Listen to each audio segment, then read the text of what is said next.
bullying that you did for so long to so many young girls, I find it hard to let go.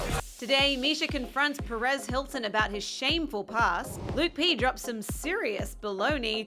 You know what this is right here? This is a pile of baloney. Look at that. And The Bachelorette's Connor Saeli is here to explain his premature elimination. I didn't want this to be goodbye. This is your reality check. It's all entertainment for me.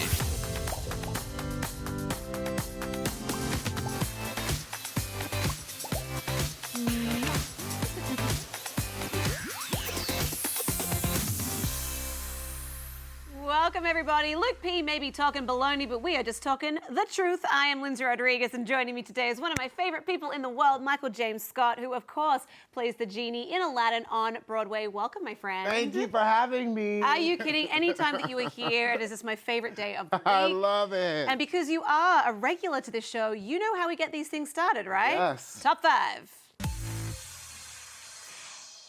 Okay, at number 5, Kim Kardashian revealed a very real photo of herself. Now, before applying her new KKW Beauty Body Foundation, she posted a very candid Instagram post which showed her left leg with pigmentation loss from a psoriasis breakout. She captioned it, "Does anyone else get pigment loss after their psoriasis clears?" And then NYC dermatologist Dr. Whitney Bowe told People.com that the discoloration Kim experienced is actually quite common after any inflammatory skin condition flare-up, including acne, eczema, or even a cat scratch. I know I still have acne scars from when I was 15 that will not go away. What is your skincare routine, Michael? Because you wear very heavy makeup every single night. It's a lot. I mean, glitter, a lot of stuff. For me, I use a Fresh. I use that product, a company Fresh that is amazing. But I use coconut oil. It's a major thing for me. So the coconut oil is like kind of like the secret for me. It's the holy grail. Yes, well, it's doing its trick because you look amazing. Oh, well, thank you. Skin on fleek, my friend. I'm bringing on fleek back. I don't know if it ever went away. I like on fleek, though. I'm bringing it back, yeah. At number 4, Jeremy and Audrey Roloff are having another baby girl. Congrats. The former Little People Big World stars made the reveal yesterday on Instagram. The new baby will be joining 22-month-old big sister Ember G. Now, Michael, you are getting married in November, which What is you talking about, Lyndsey? so exciting. Would you ever leave the spotlight in order to pursue having a family life? No. I mean,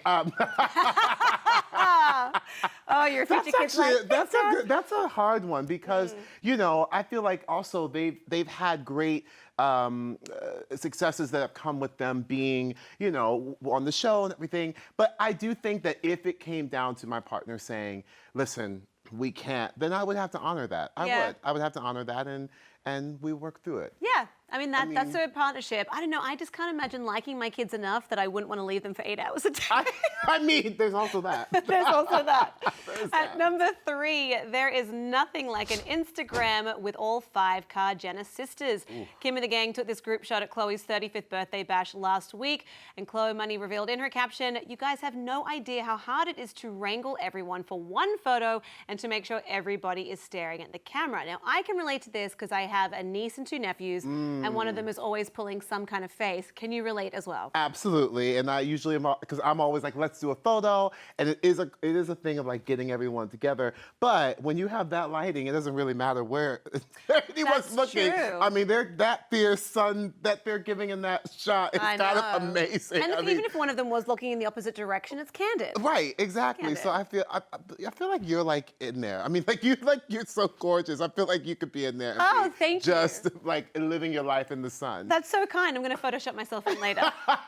At number 2, Kylie Jenner's daughter Stormy Webster got her first magazine cover at just 17 months old. And now she was dramatically featured with her mum Kylie and her grandmother Chris on Harper's Bazaar Arabia. Look at Stormy. She's the cutest. I'm living for Chris's Dolce Gabbana I'm say those glasses. Let's go shopping after this and buy a pair. I'm absolutely, and also the dress. Like right? I feel like I'll do that. You'll do the. Why don't you do the Stormy costume? I'll do the Stormy costume. You do that one because I feel like you can show the arms, and then we'll recreate it. Just recreate it. I love That's amazing. It is. Arabia, you did good. Oh you my did good. gosh. All right, I think you're gonna like this one. At number 1. In the promo for next week's episode of The Bachelorette, Hannah admits to Luke P that she had sex with someone else in the competition. I mean, she needs the stress relief, man. This has been a tough season. The revelation comes after Luke P tells her that he would end their relationship if she had gotten intimate with anyone else. Watch. I have had sex. From obviously how you feel, me in a windmill, you probably want to leave. Say what? I in a windmill. And guess what? We did it a second time. I mean, I just didn't know that she had it in her. Yes. So viewers speculate, right, that it was Jed that she slept with in the windmill because, as you can see here on their one-on-one date, the windmill is in the background. Dun, dun, dun. Oh. What do you think, Michael? I mean, listen, if that could be fun in the windmill, I guess. What are the logistics of that, though? How do you get in and out? Not literally, but not to say Lyndsey. Oh my God. Gonna have to slap an M rating on this episode of reality. I don't know. I mean, this is really quite a season. I mean, like what's going, on. And I've been in in Amsterdam. I went into the countryside. I went into a windmill, and it would be challenging. There is a lot of rock. It's a lot of rocking in the windmill. Apparently. Child, they rocking around, rocking and rolling. Hold on, yeah. Well, anyway, I say good on you, Hannah. Yes, because, I'm like, live your life. Yeah. If you can hold it up together in a windmill, do your windmill thing. Agreed. Okay. We are actually going to be talking more about The Bachelorette later in the show with Connor Ayers, who went home last night. But right now, it is time for some new beginnings as we get into The Hills. So on last night's episode, we witnessed newcomer Misha Barton confronting celebrity blogger Perez Hilton about how his past actions have affected her. Check it out. This bullying that you did for so long to so many young girls, I find it hard to let go. I swear, if I could go back in time and do things differently, I would. Would you? Would you really? I just swore on my kid's life. And you're on me now? Well, first of all, I am so proud of Misha, though, for standing up to him, because that couldn't have been easy. And she described that mix of fear and adrenaline and anger. But what do you make of that whole confrontation? I mean, I will say, I can only imagine the pressures that, young Hollywood, for specifically women, have had to endure, for years. Yep. And, so to be able for her to, stand up for herself, and especially now, obviously, in this moment that is happening, to be able to really stand up for yourself, I'm like, go, girl, I'm here for it. Also, last night, some stuff that you didn't see on the episode, Spencer Pratt has revealed in an interview with Cosmo that Brody's wife, Caitlyn, is the reason that Brody had a falling out with his stepsister, Kim Kardashian. So Brody was invited to Kim and Kanye's wedding, but he didn't get a +1, meaning he couldn't bring Caitlyn, which was his girlfriend of 1 year at the time, now his wife, of course. Spencer says Caitlyn made such a big deal about it that Brody didn't go to the wedding. She thought if they played hard to get, Kim would give in, but that didn't happen. Michael, do you think Caitlyn overreacted? Should she have just let Brody go by himself? Should Kim have extended the invitation? What is your take on this whole situation? Well, listen, with a wedding situation, as I'm in the thick of it, I think you have to respect what is happening in terms of the bride and the groom, and it really is, it's not personal. Anyway, Michael is going to step out during this break while we have Connor Saeli joining us via Skype. He's not getting married either, so maybe we'll bond. And we're going to be breaking down last night's Bachelorette's breakups. Don't go anywhere. It hurts to have her tell you, basically it's kind of too little too late.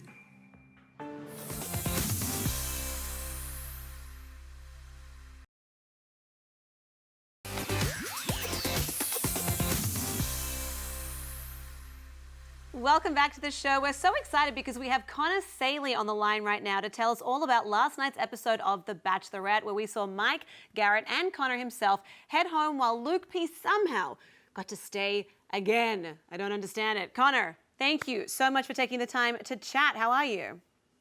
I'm good. How are you doing? I'm doing great. Why don't we dive right into that moment last night when you realized that you would not be getting a one-on-one date with Hannah. Watch this.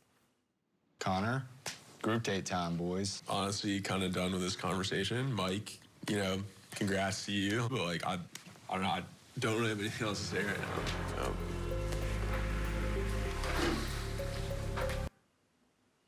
Aw, buddy, you seem so sad. Tell us what was running through your head at that exact moment as that information sunk in. Yeah, I mean, that was a really tough moment. Going into that week, I really thought I would get another one-on-one date. I think everyone else that was still left thought I would as well, just because I had the earliest one-on-one of the guys that were still left. And, that one-on-one didn't really go to plan, so my time was cut short. And then, with all the cocktail parties getting canceled, I had significantly less time than all the other guys going into that last week. And so, it was really hopeful to get that one-on-one, and just didn't see how Hannah would have felt comfortable going to my hometown, or me being comfortable bringing her to my hometown, if I didn't, get to know her better and have that time with her. Yeah, of course. And so when you went to her hotel room, were you feeling hopeful that you could turn the situation around and maybe get that hometown date?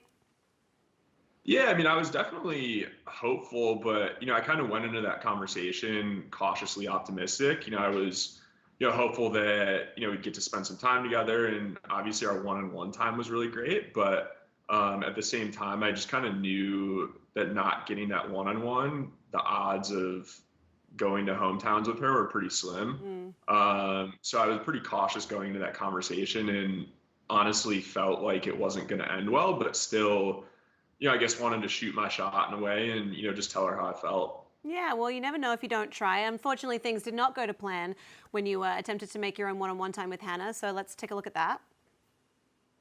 I don't know if I can see it. I didn't want this to be goodbye, and it sucks that it is. I'm sorry. Well, obviously, look, you were so disappointed in that moment. Now you've had a bit of time to process it all. Do you think that ultimately you and Hannah could have made it work long term? I mean, that's the thing that's tough to think about now. And, remembering when I got back from that situation is just, there wasn't a bad moment that I had with her. And it's really tough to think back on that because, you ask yourself kind of what if I did have that one-on-one date, that second one-on-one date to, spend more time with her and get to know her better, would things be different? And, honestly, I don't think I'll ever have the answer to that. Going into that last week, she had to make really tough decisions and, do what was best for her. So, I trusted her that she was, doing what she felt was right. But, you do kind of ask yourself, what if I did have that time with her? Would things be different? Would, things have worked out differently? Yeah, oh my God, I hate when I get the case of the what ifs. It's the worst. But, at any rate, you definitely had the support of many fans during your time on The Bachelorette. And this one fan even tweeted this last night. She said, if Hannah hadn't cancelled so many cocktail parties and wasted time on Luke, maybe she and Connor could have connected more. I'm mad. Obviously, you're mad as well. So you agree with this viewer's sentiment that maybe Luke's behavior really ruined it for the other guys instead of ruining it for himself?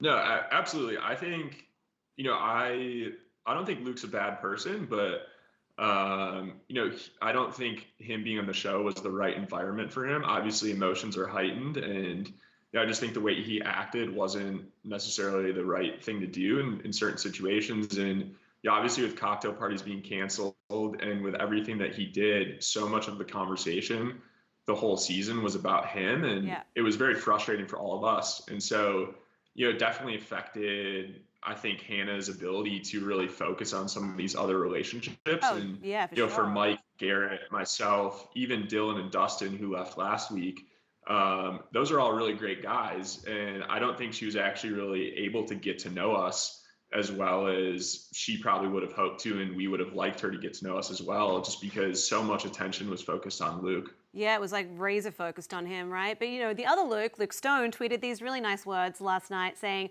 I just want to say I love the way Mike, Garrett, and Connor handle themselves. I'm a lucky guy to have them as friends. That is so nice. Were you surprised that Mike and Garrett were also sent home last night?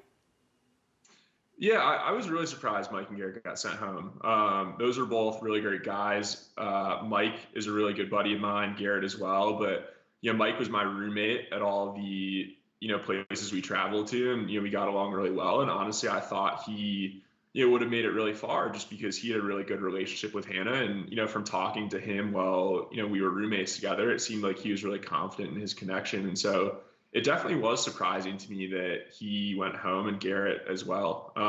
But, it's really nice to hear those words from Luke Stone. Obviously he was one of the first people to kind of be at the receiving end of, Luke. We got body slammed by him. Kind of actions. And so, I think he understands how frustrated we all were heading into that week in Amsterdam and us ending up leaving.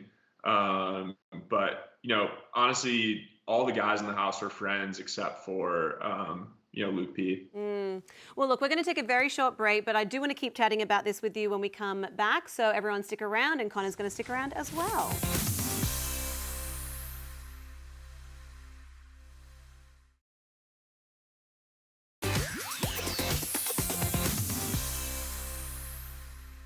Welcome back to the show. We still have Connor Saeli with us. Thanks so much for sticking around, Connor.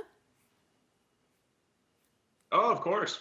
So let's get back into last night's episode because we saw Hannah reveal her heart to Jed. Watch. I'm falling in love with you. I think I've known it for a little while, but I haven't said it at all. I'm falling in love with you. It feels really good, but it feels also like really scary because I don't know what the end of this is for me. So Connor, what do you reckon? Are you rooting for Jed and Hannah, even though there's been all this scandal about him potentially having a girlfriend when he went into the house?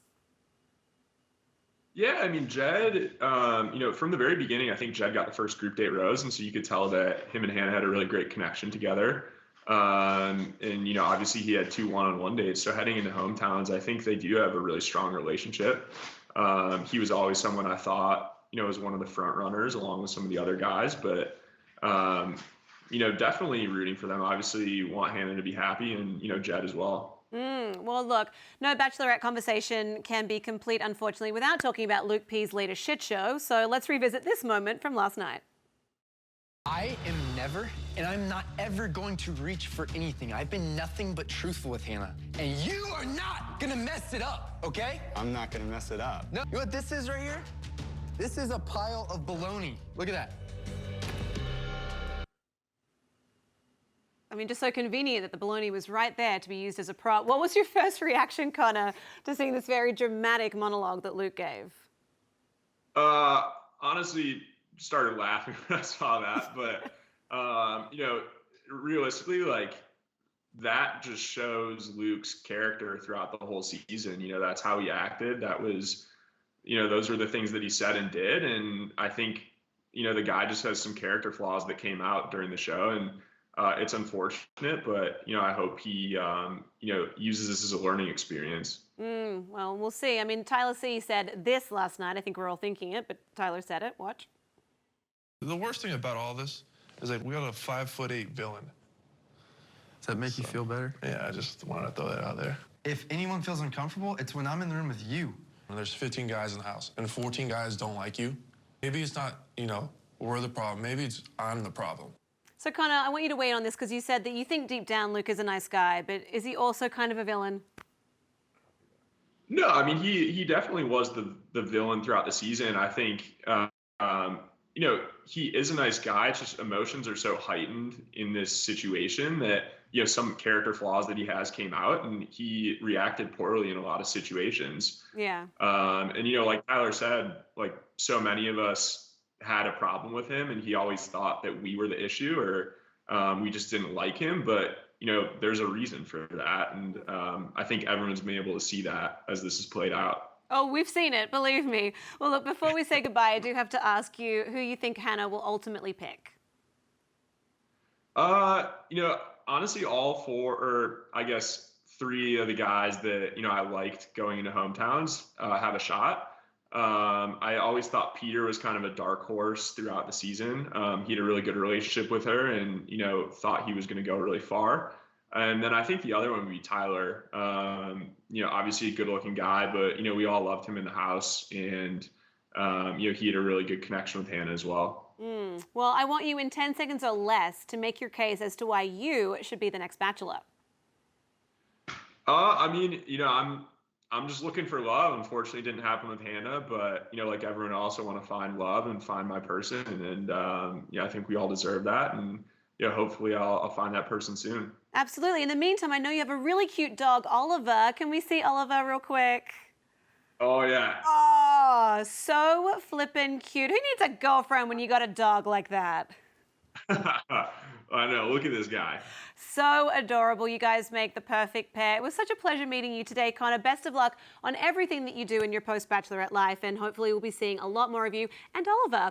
We're going to take one last break of the day, but when we come back, Michael James Scott will be back in the studio for a memorable moment from the Reality Vault. Stay tuned.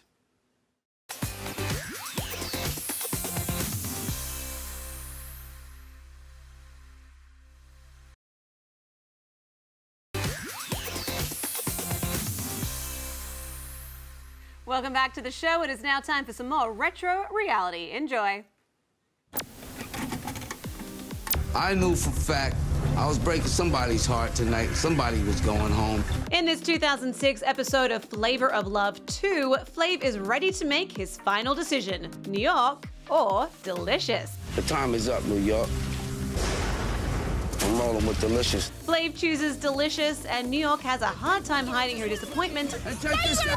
Why am I on you? I'm not on you. And who could blame her? This was her second straight season as a Flavor of Love finalist. You brought me back to open up the same Flav. New York's emotional and quite colorful outburst is definitely one of the great moments in reality history. I'm glad I'm leaving this.